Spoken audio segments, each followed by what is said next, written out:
إن الحمد لله نحمده ونستعينه ونستغفره ونعوذ بالله من شرور أنفسنا ومن سيئات أعمالنا من يهده الله فلا مضل له ومن يضلل فلا هادي له وأشهد أن لا إله إلا الله وحده لا شريك له وأشهد أن محمدًا عبده ورسوله يا أيها الذين آمنوا اتقوا الله حق تقاته ولا تموتن إلا وأنتم مسلمون يا أيها الناس اتقوا ربكم الذي خلقكم من نفس واحدة وخلق منها زوجها وبث منهما رجالا كثيرا ونساء واتقوا الله الذي تساءلون به والأرحام إن الله كان عليكم رقيبا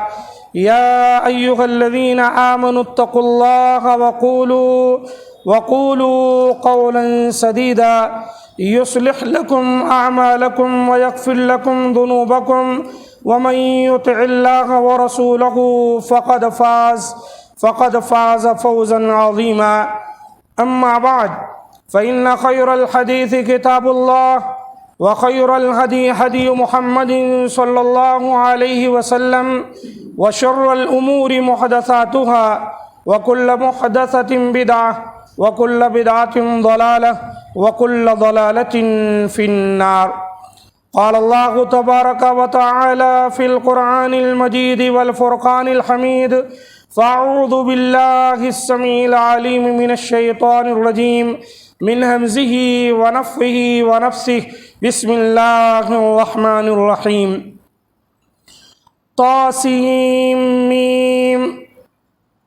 تلك آيات الكتاب المبين نتلو عليك من نبأ موسى وفرعون بالحق لقوم يؤمنون.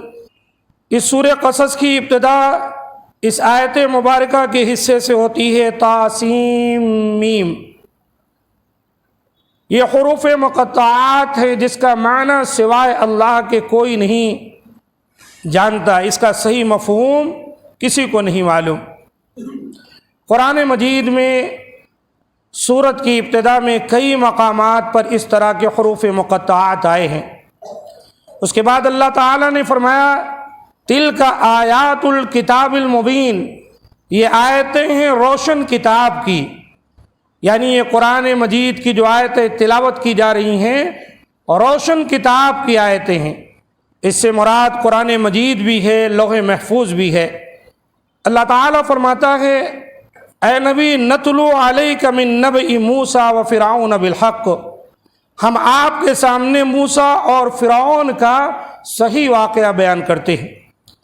موسیٰ اور فرعون کا صحیح واقعہ لقوم یؤمنون، ایسی قوم کے لیے جو ایمان رکھتے ہیں، یعنی اس واقعے میں ان کے لیے بڑی نصیحت ہے جو ایمان والے ہیں. پھر اللہ تعالیٰ نے فرمایا ان فرعون علا فی الارض وجعل اہلہا شیعا، فرعون جو ہے یہ زمین میں سرکشی کر رکھا تھا اور زمین میں اس نے ظلم و زیادتی کے بازار کو گرم کر رکھا تھا اور وہاں کے لوگوں کو گروہ گروہ بنا رکھا تھا، یعنی ان کو گروہ گروہ کر کے ان پر حکومت کرتا تھا، ان پر ظلم کرتا تھا. یستضعف طائفة منہم، ان میں سے ایک جماعت کو کمزور بنا دیا تھا.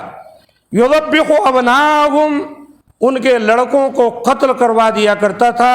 ویستحیی نساءہم، اور ان کی عورتوں کو زندہ چھوڑ دیتا تھا.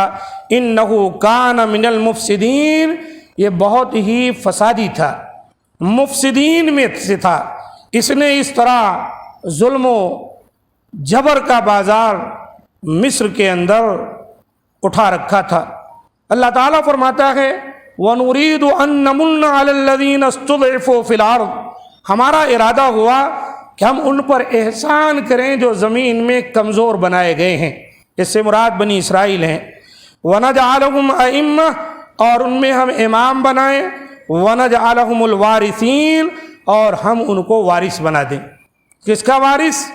وہ جو زمین جائیداد وہ ملک جس میں کبھی فرعون رہتے تھے اور اس کے جو قوم کے لوگ تھے فراعین ایک زمانے سے رہتے تھے اور وہاں پر ان کا قیام تھا، بادشاہت تھی، سلطنت تھی۔ اللہ تعالیٰ نے چاہا کہ یہاں پر یہ اس جیسی سلطنت اور اس جیسی آبادی کو آباد کر کے ہم ان کمزوروں کو بسا دیں جو بنی اسرائیل تھے۔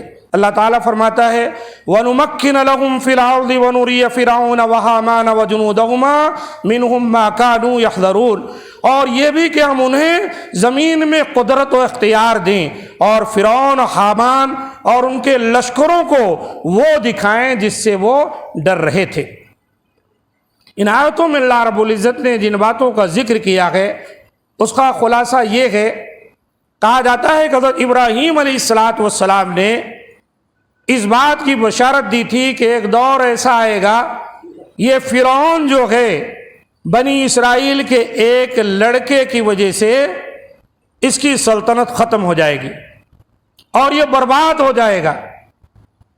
اور یہ باتیں جب نجومیوں نے فرعون کو بتائیں تو فرعون نے کیا کیا، بنی اسرائیل کے لڑکوں کا قتل کرنا شروع کر دیا اور ان کی عورتوں کو چھوڑ دیتا، یعنی جیسے بچہ پیدا ہوتا ویسے ہی ماں کے سامنے ہی اسے ذبح کر دیا جاتا اور بچیوں کو زندہ چھوڑ دیا جاتا۔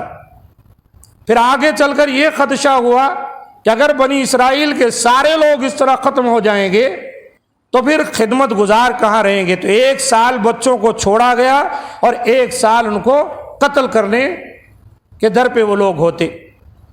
جس سال بچوں کی پیدائش کی اجازت تھی اس سال حضرت ہارون علیہ السلام پیدا ہوئے، اور جس سال پابندی تھی اس سال حضرت موسیٰ علیہ السلام پیدا ہوئے۔ اللہ تعالیٰ نے اپنے فضل و کرم سے حضرت موسیٰ علیہ السلام کو محفوظ کر لیا،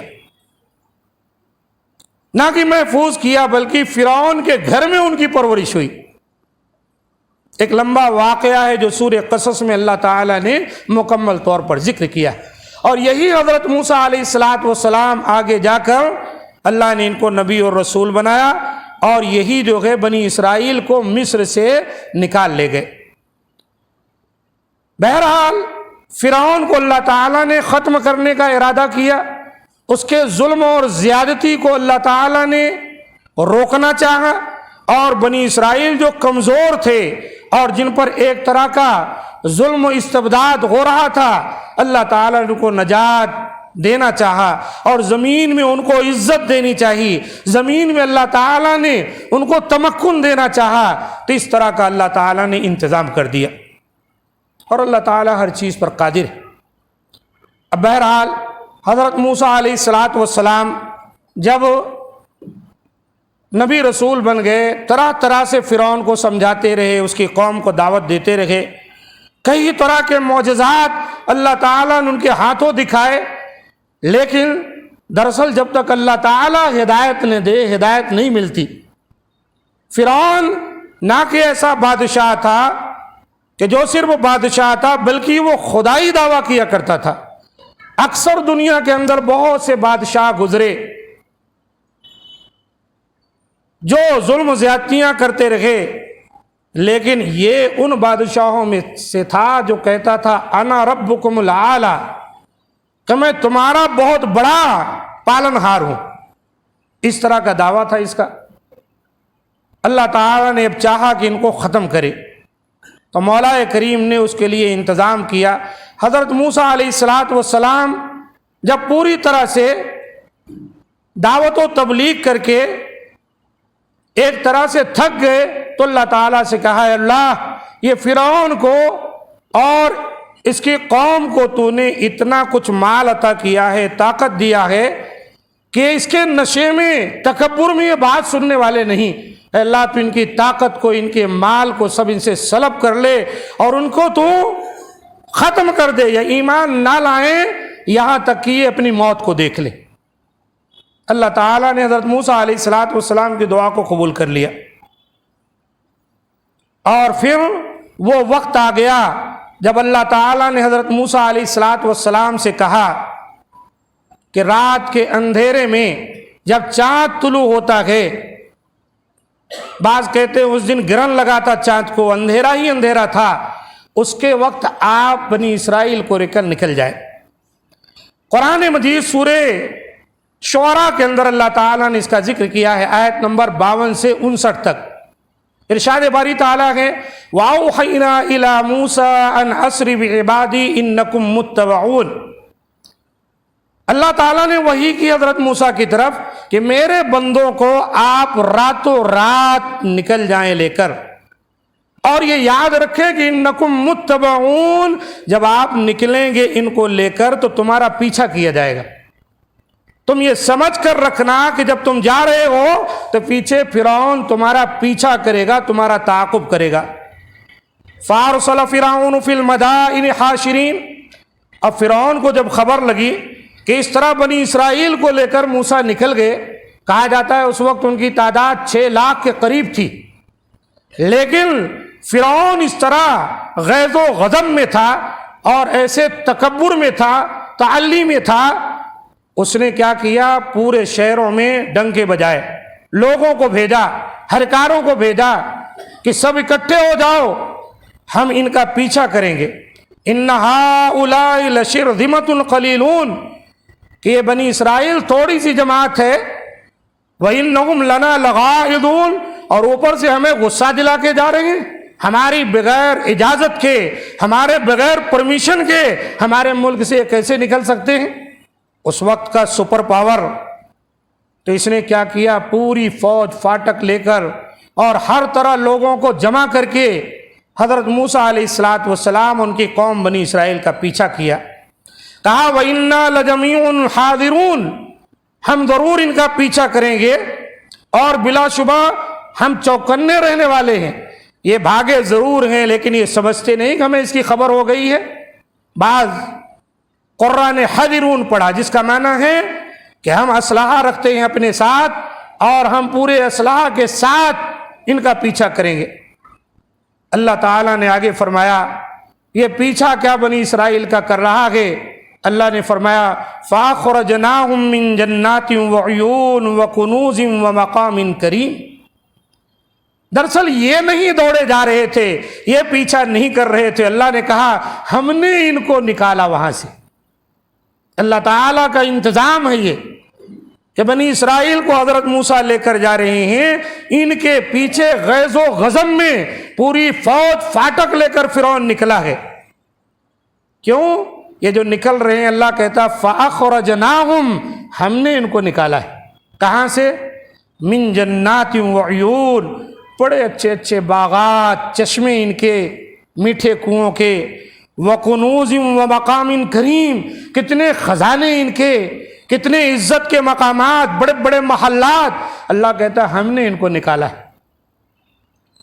کذالک، اور اسی طرح ہوا، بنی اسرائیل کو اللہ تعالیٰ آگے لے گیا اور ان کے پیچھے لے گیا ان کو۔ بنی اسرائیل کو اللہ تعالیٰ نے نجات دے دی، اسی راستے سے جہاں سے اللہ نے حضرت موسیٰ اور بنی اسرائیل کو نجات دی، اسی راستے میں فرعون اور اس کی قوم کو اللہ تعالیٰ نے غرق کر دیا۔ اللہ کا کیسا انتظام ہو۔ آج جو یہ نکلے ہیں نا، پھر اس کے بعد کبھی بھی واپس یہ اپنے ملک مصر کو واپس نہیں لوٹ سکے۔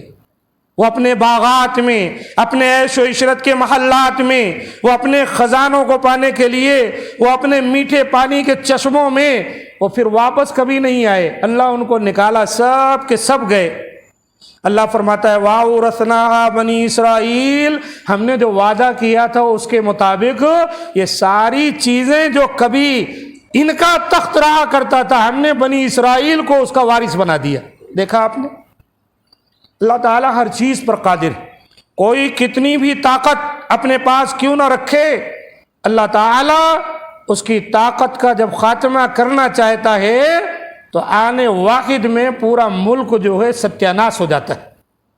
کتنے زمانے سے فرعونیوں کی حکومت مصر میں چلی آ رہی تھی، لیکن دیکھیں بنی اسرائیل کے پیچھے جا رہے ہیں۔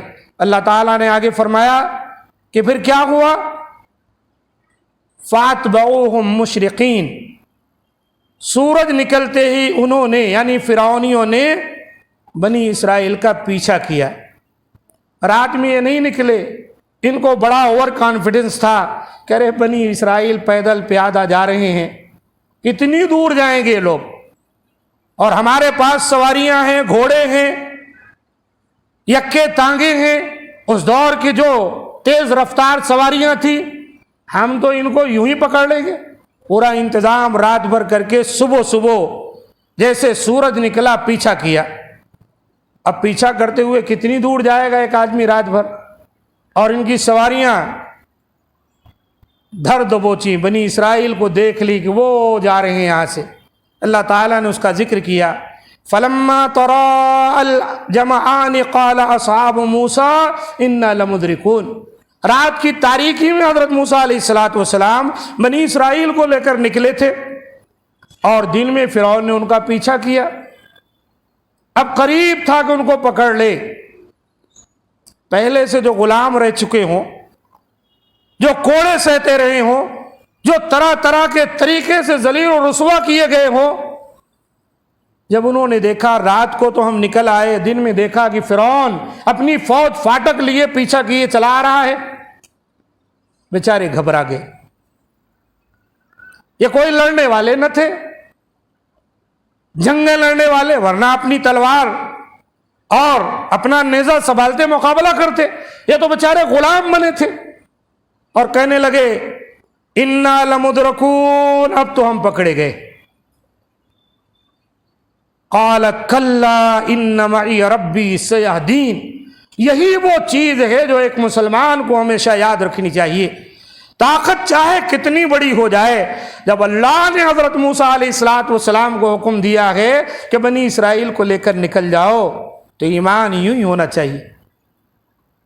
اصحاب موسیٰ کے لوگوں نے جب کہا کہ ہم دھرے گئے، پکڑے گئے، مارے گئے، تو حضرت موسیٰ نے انتہائی مضبوطی کے ساتھ اپنے ایمان کا اظہار کرتے ہوئے کہا، قال کلا، ہرگز نہیں، ان معی ربی سیہدین، یقیناً میرے ساتھ میرا رب ہے، ان قریب وہ ہماری رہنمائی فرمائے گا۔ گھبرانے کی بات نہیں ہے، میں نے یہ کام خود سے کیا ہے، میرے رب نے مجھے حکم دیا، اس کے مطابق میں چل رہا ہوں، میرا رب ہے، فرعون کتنا بھی قریب آ جائے اس میں طاقت نہیں ہمارا کچھ بگاڑ سکے، تم گھبراؤ مت، اللہ ہمارے ساتھ ہے، اللہ ہماری رہنمائی کرے گا، اس ظالم اور جابر بادشاہ سے اللہ تعالی ہمیں بچائے گا۔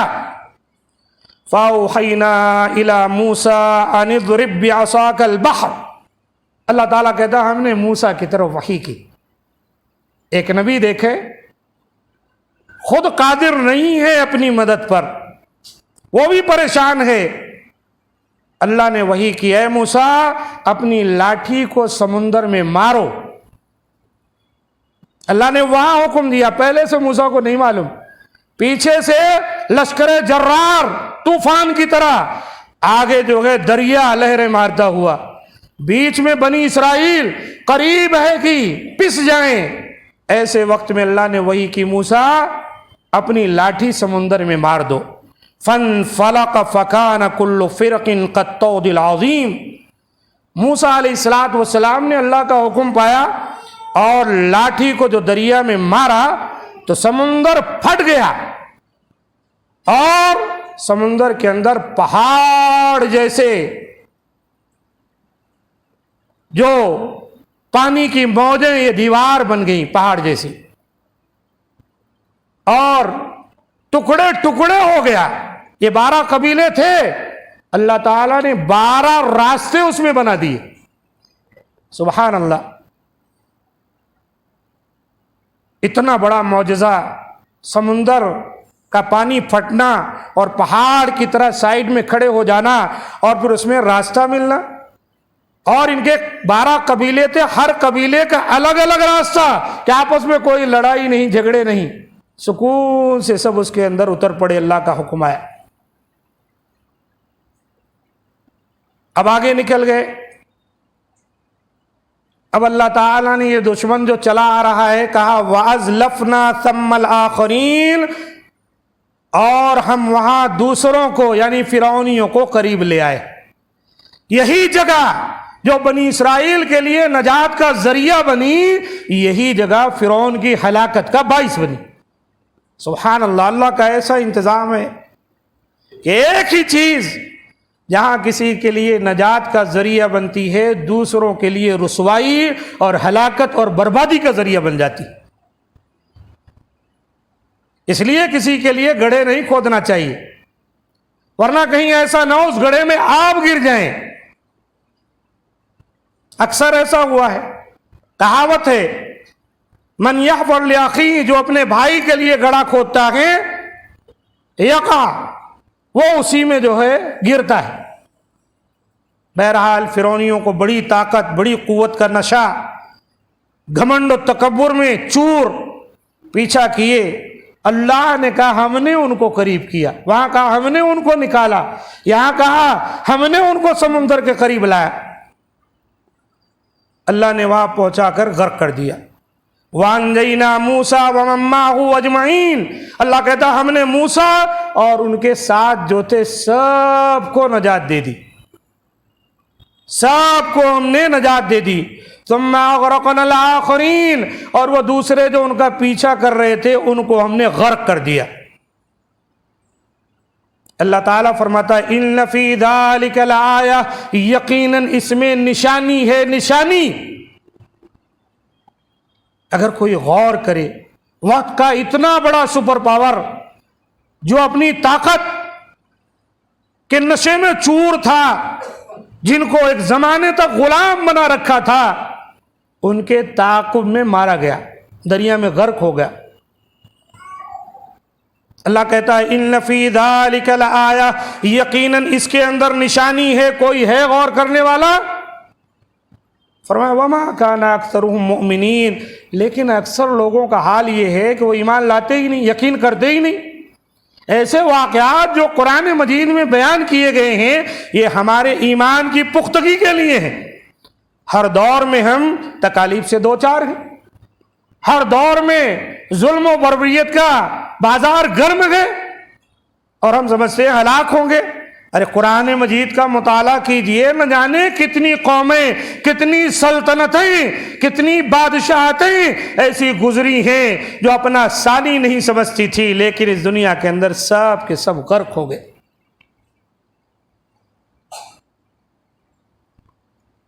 اس لیے قرآن مجید پڑھیں گے، اپنی تاریخ پڑھیں گے، اسلام سے واقف ہوں گے تو ہم ان چیزوں سے واقف ہوں گے اور ہمارے ایمان میں مضبوطی آئے گی۔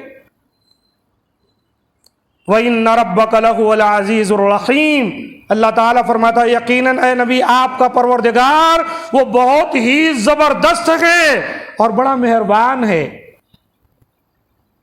جو اس کے سامنے اگر اکڑتا ہے تو اتنا زبردست ہے کہ اس کو توڑ کر رکھ دیتا ہے کہ دنیا میں کوئی اس کا نام لیوا نہیں رہ جاتا، اور جو اس کے سامنے گڑ گڑاتا ہے تو اتنا مہربان ہے کہ اس پر رحم و کرم فرماتا ہے۔ یہ دونوں صفتیں اللہ تعالیٰ کی، زبردست بھی ہے اور مہربان بھی۔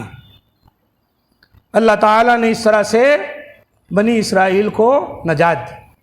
میرے بھائیوں یہ عاشورہ کا دن اس واقعے سے متصل، اللہ کے رسول نے جو روزہ رکھا اور روزہ رکھنے کا حکم دیا تو دراصل حضرت موسیٰ علیہ السلام اس واقعے سے متاثر ہو کر اللہ کی مدد جو عاشورہ کے دن ان پر آئی تھی، یعنی 10 محرم کو، اس لیے اس دن کا روزہ رکھنا شروع کر دی۔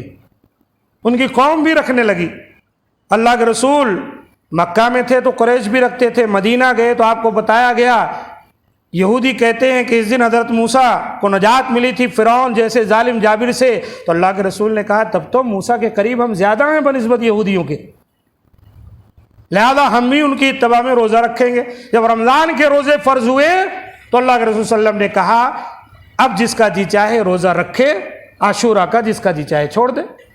آخر میں آپ کو بتایا گیا یہ ایسا دن ہے یہود و نصارہ تعظیم کرتے ہیں، تو آپ نے کہا اگر زندگی رہی تو اگلے سال میں 10 محرم کے ساتھ 9 کا روزہ رکھوں گا، لیکن اگلے سال آنے سے پہلے آپ دنیا سے وفات پا گئے۔ عبداللہ ابن عباس رضی اللہ تعالی عنہما کا موقف یہی ہے، چونکہ اللہ کے رسول نے ایسا کہہ دیا تھا لہذا یہودیوں کی مخالفت میں 9 اور 10 کا روزہ رکھا جائے۔ بعض مرویات ایسی بھی ہیں جن میں کلام ہے کہ 10 11 بھی رکھ سکتے ہیں۔ بہرحال اہل علم نے اس کی درجہ بندی کی، کہا 3 دن روزہ رکھ لے، 2 دن رکھ لے، اگر نہیں تو 1 دن بھی رکھ لے گا تو انشاءاللہ اجر و ثواب وہ پا جائے. تو یہ ہے وہ واقعہ. اب بلا وجہ عاشورہ کو اسلام مکمل ہونے کے نصف صدی سے جوڑ دیا جاتا ہے. حضرت حسین رضی اللہ تعالیٰ عنہ کی شہادت کو اس کے ساتھ جوڑ کر اور عزاداری کی جاتی ہے، سینہ کوبی کی جاتی ہے، طرح کے بدعات و خرافات. اللہ کے رسول روزہ رکھے اس دن مارے خوشی کے کہ اس دن اللہ تعالیٰ نے حضرت موسیٰ اور ان کی جو قوم تھی ان کو نجات دی. اور کہا جاتا ہے کہ حضرت حسین بھی روزے سے تھے کربلا میں، اور ان کے چاہنے والوں کا حال دیکھ لیجئے، لوگوں کو پانی پلا رہے ہیں. جو شریعت مطہرہ کے خلاف ہے اس پر عمل کیا جا رہا ہے. شریعت میرے دوستو اللہ کے رسول کے زمانے میں مکمل ہو گئی. شریعت بعد میں جو کچھ واقعات ہوتے ہیں وہ شریعت نہیں ہے، وہ کیا ہیں؟ وہ اسلامی ایک ہسٹریل واقعات ہیں اسلام کے. میں نہیں کہتا کہ حضرت حسین رضی اللہ تعالیٰ عنہ کی شہادت کوئی معمولی، بہت بڑا درجہ ہے. ان کے ساتھ انہوں نے دھوکہ دیا جو ان کو بلائے تھے. دوسروں نے کوئی اور نے ان کو قتل نہیں کیا، شہید نہیں کیا جیسے دعویٰ کیا جاتا ہے. تو عزیز ساتھیوں، ان تمام باتوں سے ہم کو اور آپ کو چاہیے کہ ہم نصیحت حاصل کریں. اللہ تعالیٰ نے قرآن مجید میں اور بھی کئی مقامات پر ان باتوں کا ذکر کیا ہے. ایک جگہ اللہ تعالیٰ نے اس کا ذکر کرتے ہوئے فرمایا کہ یہ جو فرعونی تھے اس طرح جب وہ ہلاک اور برباد ہو گئے تو اللہ تعالیٰ نے فرمایا ان پر نہ آسمان رویا نہ ان پر زمین روئی. فما بکت علیہم السماء والارض وما كانوا منذرین. ان پر آسمان اور زمین نہ روئے اور نہ انہیں مہلت دی گئی. قرآن میں اللہ تعالیٰ نے ایک جگہ اس کا بھی ذکر کیا انہی کا تذکرہ کرتے ہوئے،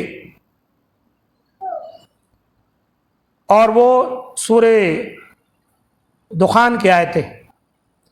تو یہ آخر ان پر آسمان نہ رویا زمین نہ رویا، اس کا کیا معنی ہے؟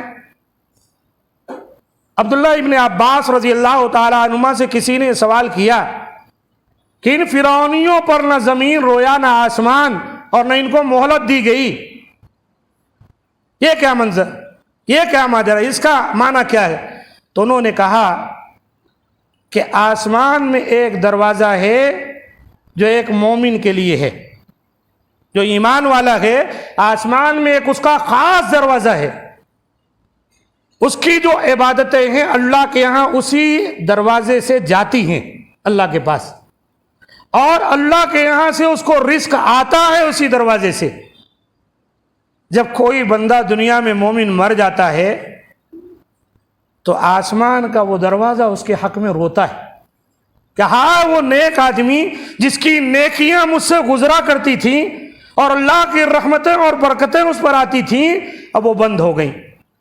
تو آسمان کا رونا یہ ہوا. اور زمین کا رونا، ایک مومن آدمی جب زمین پر رہ کر اللہ کا ذکر کرتا ہے، اس کی حمد و ثنا کرتا ہے، سجدے کرتا ہے، رکوع کرتا ہے، نماز پڑھتا ہے، تو زمین اس جگہ سے آباد ہوتی، زمین بھی خوش ہوتی ہے جہاں ایک مومن سجدہ کرتا ہے.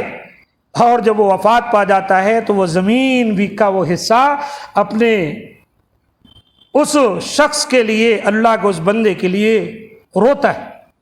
زمین روتی ہے کہ ہائے وہ نیک آدمی جس نے سجدوں سے، اذکار سے، دعاؤں سے مجھے آباد کیا تھا، وہ دنیا سے چلا گیا. عزیز ساتھیوں، چونکہ وہ ظالم اور جابر مشرک تھے تو ان کا نہ آسمان سے کوئی کانٹیکٹ رہ گیا تھا، نہ زمین ان پر رونے والی تھی. اللہ تعالیٰ نے کہا کہ ان کے اوپر نہ زمین روئی اور نہ آسمان رویا. اس لیے ہم کو اور آپ کو چاہیے اگر نیک کام کریں گے نا، سبحان اللہ، زمین میں بھی ہمارا مقام، آسمان میں بھی ہمارا مقام. تو یہ ہے وہ سچا پکا واقعہ جس کو عاشورہ سے جوڑ کر بیان کیا جاتا ہے اور قرآن مجید اور احادیث سے ثابت. اس کے علاوہ کے جو واقعات پیش کیے جاتے ہیں، سینہ کوبی کی جا رہی ہے، مرثیہ پڑھا جا رہا ہے، جلوس نکالے جا رہے ہیں، سبیلیں لگائی گئی ہیں، اپنے آپ کو زخمی کیا جا رہا ہے، یہ ساری چیزوں کا تعلق اسلام سے قطعی نہیں ہے۔ اس کی آڑ میں حضرت معاویہ اور ان کے بیٹے یزید کو یا دیگر کئی صحابہ کرام کی شان میں گستاخیاں کی جاتی ہیں، اسلام میں اس کے لیے کوئی گنجائش نہیں۔ صحابہ کرام کا بہت بڑا مقام ہے، ان کی عزت، ان کا احترام کرنے کا حکم اللہ تعالیٰ نے دیا ہے۔ قرآن مجید میں اللہ تعالیٰ نے اپنے مومن بندوں کا جو ذکر کیا تو فرمایا، وہ دعائیں کرتے ہیں، ربنا اغفر لنا ولاخواننا الذین سبقونا بالایمان ولا تجعل فی قلوبنا غلا للذین آمنوا۔ یا اللہ تو ہماری بخشش کر دے اور ہمارے ان بھائیوں کی بخشش کر دے جو ہم سے پہلے ایمان لے آئے، ہم سے سبقت کر گئے، اور ان کے تعلق سے ہمارے سینے میں کینہ اور حسد نہ پیدا کر۔ یہ اللہ تعالیٰ نے ہم کو اور آپ کو سکھلایا، سورہ حشر کی آیت۔ یہ کیا کہ صحابہ کرام کی شان میں گستاخی کی جائے، قصوروار ٹھہرایا جائے کسی کو، اور جو تاریخ کی حقیقت ہے اس سے جو ہے چشم پوشی کی جائے۔ کتنے خطوط جو ہے عراق کے لوگوں نے حضرت حسین رضی اللہ تعالیٰ عنہ کے نام پر لکھا کہ آ جائیے، آپ عراق پہنچیں گے تو ہم آپ کے ہاتھوں بیعت کر لیں گے اور یزید کی خلافت کو یا اس کی حکومت سلطنت کو گرا دیں گے۔ جب ارادہ کی حضرت حسین رضی اللہ تعالیٰ عنہ جانے کا تو روکا گیا۔ عبداللہ ابن عباس نے روکا، کہا مت جاؤ، درست نہیں ہے تمہارے لیے جانا، یہ بے وفا قوم ہے، دھوکہ دے سکتی ہے، لیکن وہ بضد رہے۔ تو کہا اچھا ٹھیک ہے، جا رہے تو آپ چلے جائیے مردوں کو لے کر، برائے مہربانی خواتین کو لے کر مت جائیں۔ بہرحال ایک اجتہاد تھا حضرت حسین رضی اللہ تعالیٰ عنہ کا، وہ اپنے اعتبار سے یزید کو مستحق نہیں سمجھتے تھے، اس جو مقام ان کو ملا گیا تھا معاویہ کے بعد۔ بہرحال گئے اور وہاں پہنچنے کے بعد جب وہاں بغاوت ہو گئی تو سارے ساتھ چھوڑ کے بھاگ گئے، تنہا چھوڑ دیے۔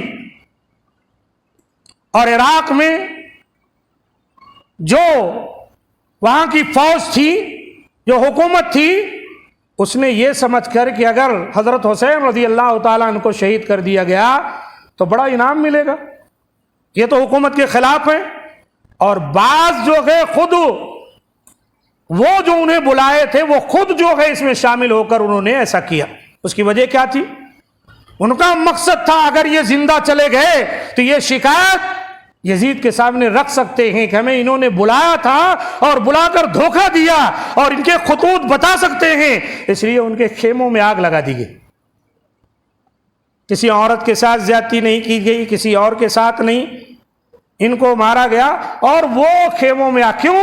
تاکہ وہ جو خطوط، جو دستاویزات تھے وہ سب ختم ہو جائیں اور پھر وہ ایویڈنس کہیں پیش کرنے کے قابل نہ رہیں، تاکہ ہم بچ جائیں، ورنہ ہمارا تو برا حشر ہوگا۔ اس طرح ایک واقعہ پیش آیا۔ ان واقعات کے بیان کرنے کا صحیح معنی یہ ہے کہ ہم حقیقت سے واقف ہوں۔ تو عاشورہ کا تعلق قرآن مجید میں جو واقعہ بیان کیا گیا حضرت موسیٰ اور ان کی قوم کا اور اس زمانے کے فرعون ظالم جابر بادشاہ کا، اس سے ہے۔ اس کا تعلق یہ محرم کے جلوس اور یہ خونی کھیل یا اس طرح کی سبیلوں اور یہ جو ہے ماتم، ان تمام چیزوں سے قطعی نہیں۔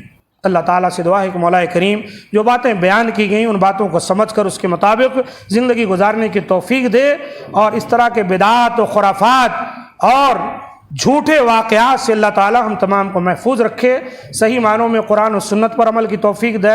اللہ تعالیٰ ہمیں ایک بنائے، نیک بنائے، موحد بنائے، متبع رسول بنائے۔ اللہ تعالیٰ ہماری صفوں سے بگاڑ کو دور فرما دے۔ مولا کریم جہاں کہیں مسلمان رہتے بستے ہیں، اللہ تعالیٰ ان کے خون، مال، عزت، آبرو سب کی حفاظت فرمائے۔ اللہ تعالیٰ پریشان حال کی پریشانیوں کو دور فرمائے، ہمارے گناہوں کو بخش دے، ہمارے حال پر رحم فرمائے، ہماری دعاؤں کو قبول فرمائے، یقیناً وہی قبول کرنے والا ہے۔ سبحان ربک رب العزت عما یصفون وسلام علی المرسلین والحمد للہ رب العالمین۔